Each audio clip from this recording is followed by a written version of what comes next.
and it's been fun for me. I have so many, and honestly, I've been like all my some of my best friends, they'll send me some tweets of people trying to figure out what it means and things like this. And it's so funny how wrong people are, but it's fun to read, to us, because they're trying to figure it out, and I was like, man, you can give people a list of our audibles or things that I've said, and they still have to memorize that list and know why I'm saying it, and know what it means. And I've used probably 20 of them that absolutely mean, I say the same word, and then sometimes it means something, sometimes it means nothing. So there's ways to protect it and things like that. The genesis of some of them, I can't take all the credit, although I wish I could, but I've had some good ones. I've had some fun with it. I've been able to have fun with it myself, and throw certain players' names in there and different things. I got some new ones obviously for this game, and all those kind of things. So my mind's always working, just coming up with stuff. But don't get it twisted. I don't come up with all of them. I'm not that smart.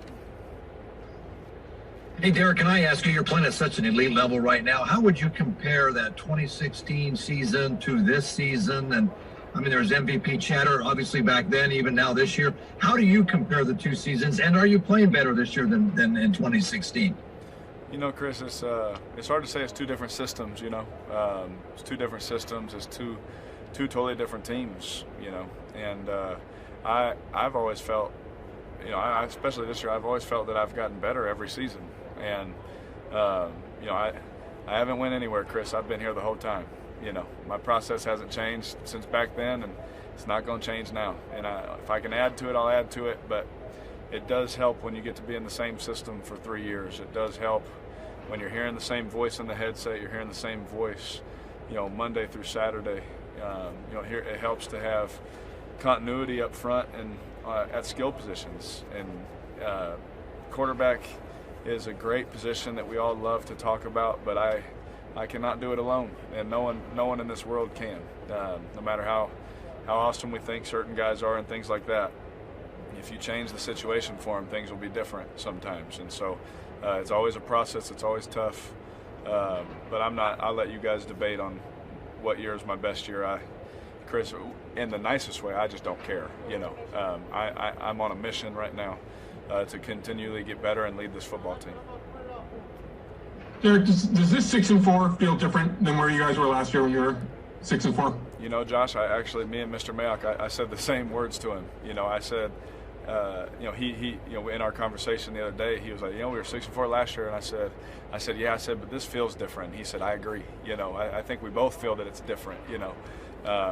There's just something about this team. The teams that we've lost to, how we've lost. And things like that. The teams that we've played with and beat, and things like that. We're definitely a better team this year. But we right now have to finish this season better than we did last year. And I believe that we will. I'm hopeful, and I believe that we will. But and I think that it's different. I feel it's different, but time will tell if it is different.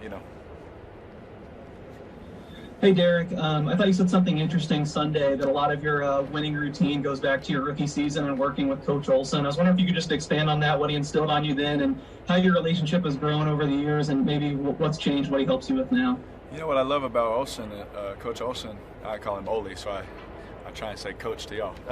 What I love about Ole is when I came into the NFL, I had him, I had Coach DiFilippo, and I had Matt McGloin in the room, and Matt Schaub. Matt Schaub was huge for me. And what they all did is they taught me how to be a pro. I have information from my brother, obviously. He has information from all the guys he learned from or played with. And I had all this information, but I had to make it my own, And what Ole helped me do, he's like, hey, you need to get your calendar out.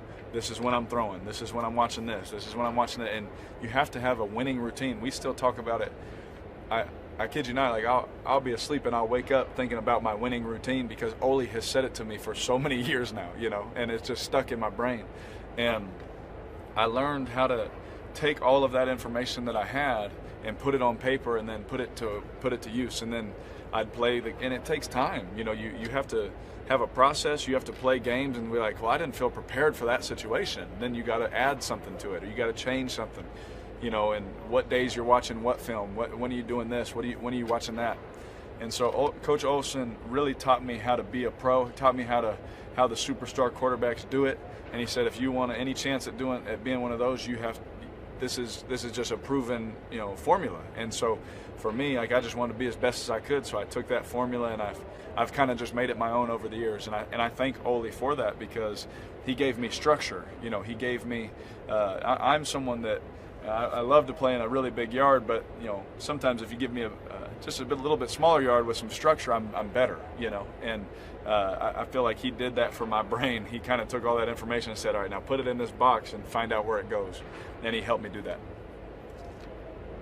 Hey Derek, it's Tashawn Reed from The Athletic. I have like a super off-topic question. What did I do to get blocked on Twitter, man? Say it again. I said, what did I do to get blocked on Twitter, man? Did you get blocked? You probably said something silly. Yeah, you probably said something crazy. I mute and block people all the time, and it didn't. You maybe didn't even say it about me. You maybe said it about one of my best friends, man. And so, I'm sorry that it's come to this. If we want to go have lunch, we could have lunch, man. From 6 feet distance with masks on, all the protocols. I'm not trying to get in trouble in the city again. So we can do that, but.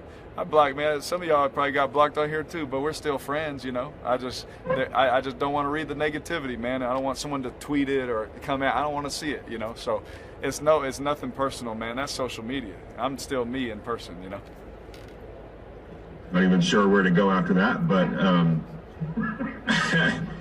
Derek, you talk about the command that you have of this offense, and you've talked about it, going back to training camp, and obviously it's manifesting itself in how you're playing, how this offense is playing. But how does that jive also with your center and the importance of you and him and Rodney being on the same page as well? Is that a big part of this as well? Every time I see our COVID doctor walking around here, I always ask him, is Rodney okay? It's like, he's walking around telling people, contact, or you're close, you're too close. I was like, well, just make sure Rodney's not by anybody, all right? So Rodney's one of my best friends I have that I've made in this game. We have a lot of laughs, a lot of memories, a lot of crazy stories, I'm sure, over our 6 years together. But I couldn't imagine taking the field without him. I couldn't imagine. And that's not a knock on anyone else. It's just how much I love him. How much he means to me. How our communication is just so second nature now. How we together go about calling the blitzes and the protections, and how we see things.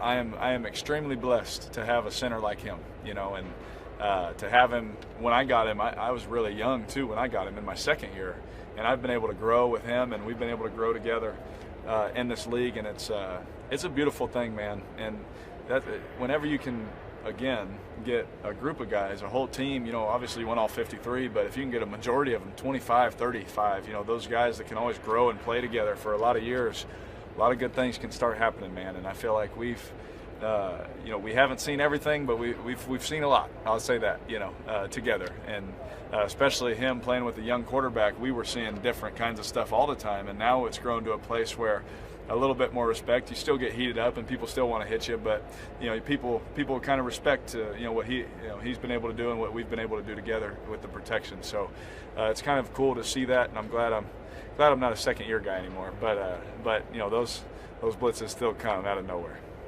Last two, Levi and Ed. Hey Derek, I just asked John this question a couple minutes ago, and he got a little ticked off by it. But are you excited for Thanksgiving tomorrow, and what are you most looking forward to seeing on your table tomorrow? Oh yeah, I'm definitely always excited to spend time with my family. Especially we spend so much time doing this, and so I'm always excited to spend time with my family. Obviously, my parents or my brothers and all 47 of their children won't be here, but we can't do that. But I'll have my wife and my kids with me, and being able to spend time with just a little bit extra time with them, especially during the season with how busy we are. I'm be thankful for that. But I think there's a lot of people out there that aren't going to get to see their families, or I know if I was in college right now or things like that, I know a lot of people like that. What's up, Wilbur? I know a lot of people like that they can't go home. Like they're like someone in their house got had quarantine, so now they can't go home for Thanksgiving. It's like, it's crazy. It's crazy in America right now. So my heart's out for the people that don't get to be with their family, so I'll definitely be thankful for that. Last one, Ed. Derek, you've talked about winning's the only thing that matters and kind of keeping the outside noise out this year, but you've also been really grounded and talked a lot about your faith. When things go wrong or up or down this year, you're having such a great year, how does that keep you grounded and balanced? Yeah, Ed, we're all a work in progress, man. I've never been perfect, and I never will be, but I really feel that in my life, that my faith just gave me a foundation, you know, to not get too low, but especially to not get too high. You know, when we were back winning, it's easy when you're a young kid in this league and you start having a lot of success and you get a big contract and things like that to be like, oh my gosh, yeah, this is it. And you start thinking about all that stuff like it means